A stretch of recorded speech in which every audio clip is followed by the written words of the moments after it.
بسم الله الحمد لله وكفى waxaan ku guda jirnaa koorsadii website dhisitaanka ku saabsaneed waliba sida bilaashka ah mar waliba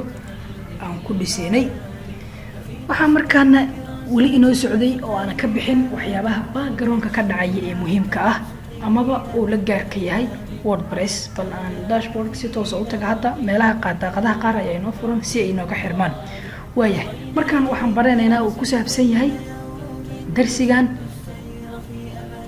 user badan ayaan sameeynaa tusaale website ayaan soo gadanay annagoo asxaab badana ama dad badan oo isku kalsoon website ayaan soo gadanay shirkadaha dhiiba website-yada mid kamid ah ka soo gadanay waxaan rabnaa inaan ku bixino duruus koorsooyinaha ahaato oo lacag hadhow aan maxaa la yiraahdaa kasoo xirfadaheena kusoo bandhigayno haddaan u baahanahay website news ah haddaan u baahanahay website entertainment wax alaala wixii adiga aad kusoo bandhigaysa inta badanna website waxaa la ogyahay inuusan ahayn wax shakhsi ah markii laga reebo kuwa yaroo blog ah marka saas daraadeed waxaa muhiim ah in user badan la helo qof Afghanistan joogo qof maxaa la dhahaa Mareykan joogo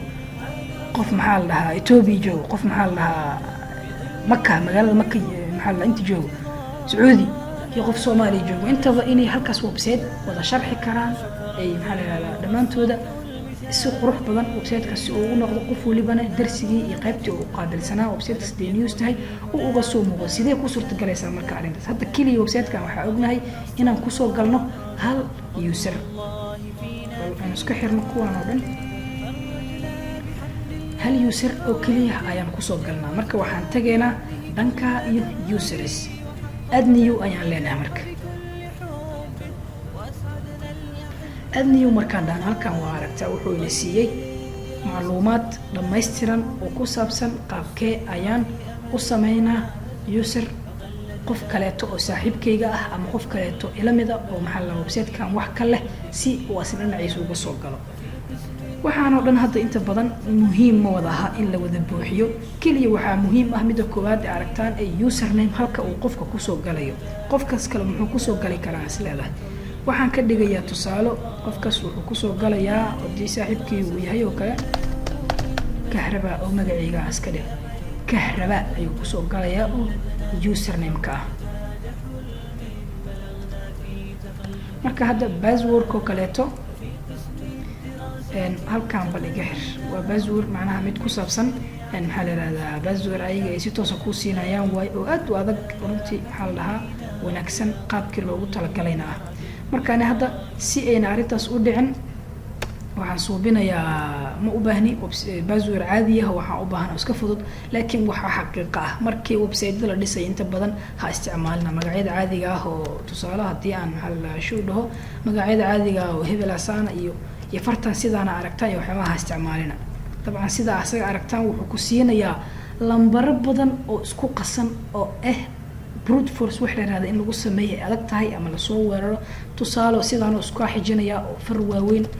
lambaro maxaa sidan waxaan isku xijinaa kadib wuxuu ku leeyahay password-kaagu uu adag yahay samayso kanoo kale hadda password aad u adag waa intuu waa fiican yahay waana ku sii dari kartaa laakiin anaga hadda ma dooneyno oo waxaan ka dhiganaa password yar si anaga qorshaheena uu inoogu fududaado marka password-ka ayaan sameynaynaa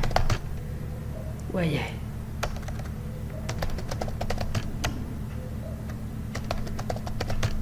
password-ka waa kana marka medium ayuu leeyahay waa password iska dhexdhexaada ase u taalaa marka qofka soo gelaya marka adiga hadda kii koobaad dadka haddii isku wada mid yihiin saa rabto oo ka rabta in ay nin waliba uu darsiga seeta usoo geliyo website-ka edit oo dhaho wuxuu rabo uu ka bedelo halkan ayaa ka maamulaysaa dadkaaga way kala yihiin kii hore tijaabo ahay tijaabaan kusoo galnay wuxuu ka dhignaa magaca maamulaan ahay aniga waxaa keliya oo u ogolahay userada igu soo xiga inay keliya waxna inta ku qoraan waxna geliyaan waxna ka tirtiraan laakiin aysan website-ka inta faragashan daymis wax ka bedelin, plugins wax ka bedelin, pages wax ka bedelin, category wax ka bedelin, commentigaas ka arkaan sababtoo qofkan waxbuu soo post gareynaya soo maha si uu u arko wixii uu soo post gareeyay ra'yigii laga dhiibtay. marka sidaas daraadeeda waxaan sameynaya halkan ayaan ka maamulaya waxyaabahan oo dhan ayuu leeyahay. marka administrator iyo kan haddaan ka dhiga labadan waxaa dhicaysa in qofkaas uu noqonayo qof anigoo kale ah iyo subscriber intooda way dhacaysa, laakiin ma rabi waxaan rabaa kaliya inaan ka dhigo qof editor ah kaliya wuxuu sameyn karaa inuu qoraalada wax ka bedelo, waxna ka tirtiro, maxaa la yiraahdaa waxna soo post gareeyo, commentiyadana fiiriyo, laakiin shuruucdan kale uusan faragashanin. marka waa laga yaabaa editortan inay tahay iyo tan inay tahayna waa laga yaabaa, laakiin hadda waxaan ku fiirinaynaa author ayaan ku fiirinaynaa add new username ayaan leenahay. wuxuu yidhi email ayaa muhiim ayuu leeyahay.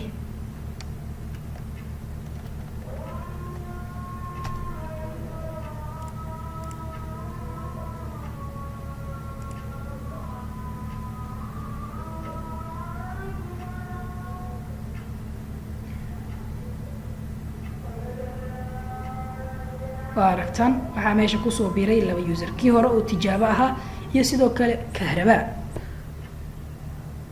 waayahay marka aan ka baxno gebi ahaan website-kan dib aan ugu soo galno magacii hadda aan suubinay ee ahaa kahrabaa. website-kan hadda halkan waxaan sameynayaa log out ayaan leeyahay /wp-admin kan ayaan ka galayaa. kan waa kii hadaaya iga xir, kan ayaan aniga dalbaday. marka waxaan ku galayaa magaca kahrabaa ayaan soo suubiyey. passwordkana waa kii hadaaya aniga aan soo suubiyey.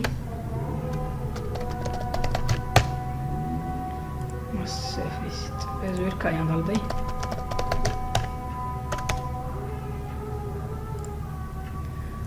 waa aragtaan markaan wax diidma ah ma una sameynin, si toos ah ayuu usoo galay. dabcan sida aragtaan hadaay muxuu ahay kii ahay maxaa la yiraahdaa tijaabo ee maamulihii ahay,